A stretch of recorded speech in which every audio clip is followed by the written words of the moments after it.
We had a great debate, 3 great speakers, but you as a public or as a participant, you were left thirsty because you couldn't ask any question, because I'm sure that there are so many things you can agree. Therefore, what I propose to them, I will say a few words, and I already spoke to Minister Lalo and Minister Guillaume, who were so gracious and kind to accept the offer, and to discuss with you, because the main importance of this gathering, I don't want it to be, because this is my 3rd one, because I attended 2 at the OAS, at the OEA building in Washington, 2011 and 2012. But it was a larger gathering. It was diaspora, of Haitian diaspora from everywhere in the world. But unfortunately, what I realized, most of those meetings, there is no follow-up. Yeah. I don't understand why we spend money to come and to discuss things, and then at the end of the day, we don't have anything to come out with. It is very important to have it.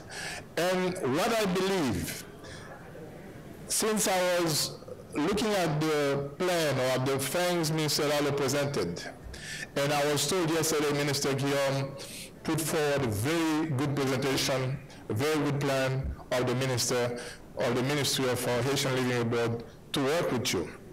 I believe you should take the opportunity when you have 2 ministers from the government to be with you, to put very practical ways and talk to them and discuss, for instance, issues where pertaining to investment. Probably most of you are interested in investment of creating something in Haiti, or going to invest, or identifying groups or people you can work with and do something better. But we have to have a plan. We have to have a roadmap where we want to go. And I would love to see next year at the 4th annual conference of this organization to come with something to say, you know what, last year we have fixed ourselves an objective. This is what we achieved, this is what we did, and we hope to go further than that. It's very important to do that, because we have panelists, we have discussions, but so far I'm not criticizing you if it is, but this is a positive one. So far I haven't seen anything that gives me an idea that something is being done, or to identify those opportunities, to identify interests, to have a plan to see, okay, the government has a plan in education, the government has a plan in health, or the government has a plan in constructions. This is an opportunity there. This is where I can have a small company, or this is where I can try to invest. And because it's time to show that the diaspora is not about sending money in Haiti. Diaspora is more than that. Diaspora is where, particularly in the case of Haiti, that's where we can get a new chance to go back again where we belong. A country of prosperity, a country of peace, a country of economic development, and a country of opportunity. Because you have the skills, you have the know-how, you have the capacity to do that. It's very important to consider that. The other thing I want to add, as a career diplomat, I've been posted for the last, as you was told, 23 years of service. I interacted with many of Haitians in different countries. My last time in Panama, I was not only responsible for Panama, but I covered Central American countries. There is a country I always go. I used to go at least 3 times a year because the Haitian population, it was really big. It's in Belize. And they are mostly an agricultural sector. But unfortunately, the government of Belize wants them. One of those big farms, there is a group of Haitians that are working, they are producing agricultural products there. That firm belongs to the current foreign ministers, current foreign affairs minister.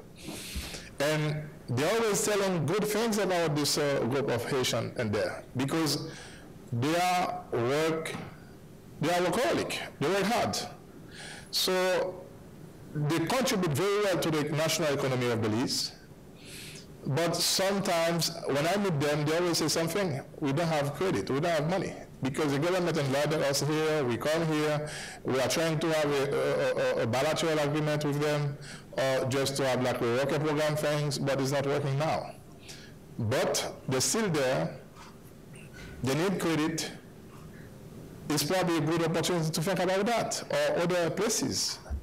For instance, the peasants or the Haitian in the north, and not also and thing, they are producing a lot of vegetables or fruits and everything to send to the Bahamas. There is an informal trade there. Most of those things consumed in the Bahamas, they are coming from the north, from the laboratory part of Sudan. But it is an informal thing. Probably there are so many opportunities there, niche you can invest, you can identify and invest. Therefore, that's what I want. I want you to sit down with those ministers, discuss, identify them, and put them on the paper, and put a plan, a map, they say, okay, we are going to identify a group of investors, a group of Haitians who have the capacity to invest. Listen, those are opportunities there. We are going to explore, because the country is open, is really open for business. Let me tell you why. Ever since I've been young enough to understand what's going on in the country, I will take recently after the departure of the Duvalier in 1996, there was always a tendency in Haiti. Whenever you talk about investment, whenever you talk about progress, there is one thing coming out. Ouvrez votre blanc pays. You know what? This current administration changed that. Because now there is a willingness. Now, almost every Haitian student or young Haitians understand it's very important to have foreign investment. Because there is no way Haiti can come out with where it is without foreign and direct investment. And foreign direct investment doesn't mean it has to be from foreigners only. It has to be you too. Because there is a sense of ownership, I realize, from the Haitian diaspora. Even before with the, sorry if I said old people, but the old generation. But I didn't see it in the young generation. But nowadays, since the earthquake, I feel that there is a sense of pride for the youth or the young generation to feel that they are Haitians. We cannot lose that. We need to exploit that. There is a willingness from their side to work and to contribute in the advancement of Haiti. And I strongly believe we can do that if we have a plan.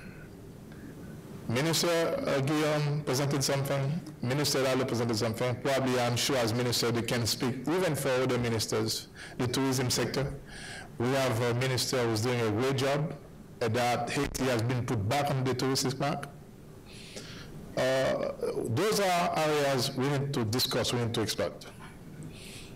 And I believe if we do that, if we have something, identify something next year, suddenly we can show that this organization, this conference that came last year, we fix ourselves this objective, but this is where we are today. We achieved some, we are in progress to get some, but surely we will go there. And there's a story I would like to tell you about Haitian working together. As I heard this morning, yeah, Haiti has problems. But we worked together in 1803 to give birth to this great nation, Haiti. We can do that again. After the earthquake, I saw Haiti. I was in Panama after the earthquake. And the following day, I took a plane with co-paralyzed, with all of those rescue team from Panama and so on. I go to Haiti. I still have those images in my mind. I saw Haitians in very dire situations with big wounds and suffering, trying to share a piece of bread with another one. He doesn't know. We can do that again. And the story I would like to tell you is a person I met, and he told me, listen, all this thing you're talking about, there is something Haitians, we like to drink cola. We get cola Couronne, cola Citron, cola Giraison. We like to drink all those cola. But there is one cola we don't like to drink. It's Cola Boy. collaborate. Meaning, we refuse to collaborate. We don't collaborate. Whenever it's something to put us together for the country, we refuse to talk about it. We don't collaborate. That's collaborate. Then, to finish, let me tell you about the OAS. I represented Haiti there, and at the OAS, what we have, OAS have been working on diaspora issues. We had 2 international forums of diaspora for the last, I believe it was in 2010 and 2012. But what I would like probably next year, what I would suggest to the organizers is to try to invite diaspora from other countries, other Haitians community from other countries. Probably that would broaden the tent, or we can have more ideas, and to engage the government officials and then we can really see how we can identify where we can go.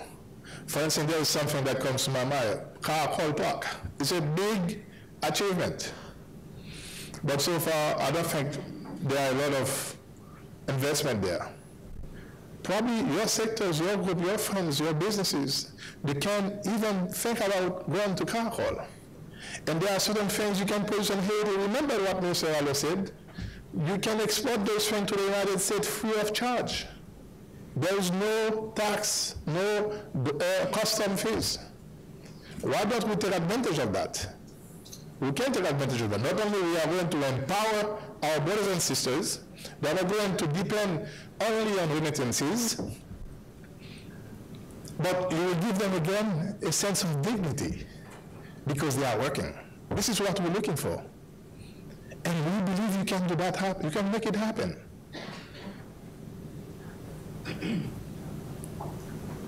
I would say we're going to have next year in Haiti, June 7th, 8th, and 9th of the 45th General Assembly of the OAS. It's going to be a big opportunity. All the ministers of foreign affairs of the region of the Americas would be in Haiti. More than 1,500 visitors. 2 months later, we have Cari Fiesta. Big opportunities. But before the General Assembly, we have a forum on investment where we can go and meet other investors, other investors from the region who probably have interest in your business, or you can have joint venture. You can explore those things. And last and not least, I would love to touch on the issue of the access to credit. I believe Minister said that there was a fund was being created because it's very important, not only in Haiti, but it seems to me for the community here. There is the know-how, there are the skills, but there is no money, no fund. Access to credit, it is capital to have them. But I believe if you have a plan, you discuss the government, we'll find a way to get that done.